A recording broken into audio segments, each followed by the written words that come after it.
Okay, this is a demo of how you can use a simple microcontroller and some buttons to make the buttons work for the shared game timer. So the setup here is using a laptop, but if you connect this to a mobile phone, it works the same, but I need my mobile phone to record this video. So what we have here is a microcontroller. This is just one I had lying around. The screen is broken, so don't really care about it, but it can be any microcontroller really, as long as it can run CircuitPython. And then I have 4 buttons here. Up here we have one side that is all chained with ground, and then we have one wire for each button going to a separate I/O port here. And most microcontrollers have like at least 8 more, usually much more I/O ports, so you can have almost as many buttons as you want. It's connected via USB to the laptop, and the trick here now is that it acts as a keyboard. So you don't need any Bluetooth or Wi-Fi or MQTT or anything like that. Just hook it up to your phone via USB port and it will power the board, and it will act as a keyboard, sending keyboard commands to here. And so we have 4 buttons. So this first button here is for the first player. So when I press it, I start the game. I can press it again to end the turn. If I press this button now again, nothing happens because this is the blue player's button.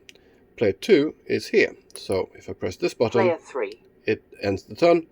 If I double press, it will pass. So double pressing now. Player 3 passed. Next up, Player 4. And I can pass player 4. Player 4 passed. Next up, Gustav. And let's pass Gustav passed. out so that Next the round up, ends. Player 2. Ending the round. Simultaneous turn started. And the way I've set up this game is that instead of having an end of round admin round, it goes immediately into a simultaneous turn, because I want to show that with simultaneous turns you can use these buttons. Player 3 is done.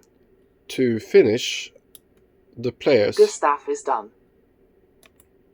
Player 4 is done. In whichever order you want.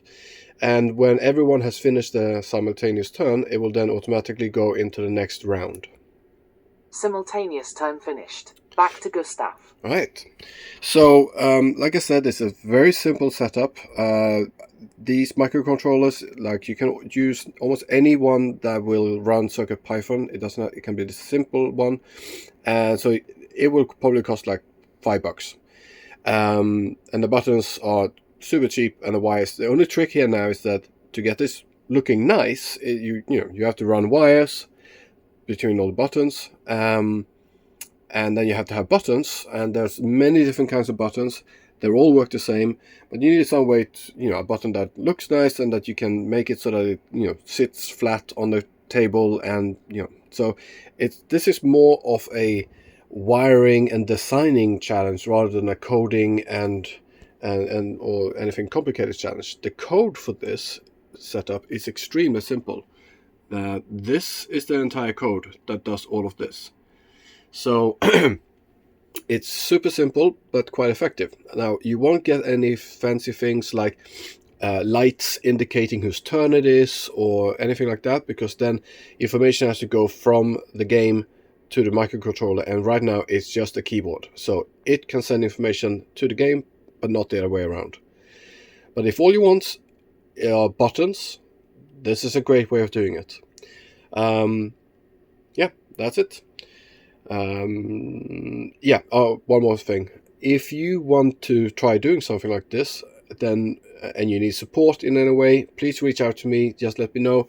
I'm happy to help with the coding. I'm happy to help you with buying the stuff. I'm happy to do whatever assisting I can do, and I would love to see what you make out of it.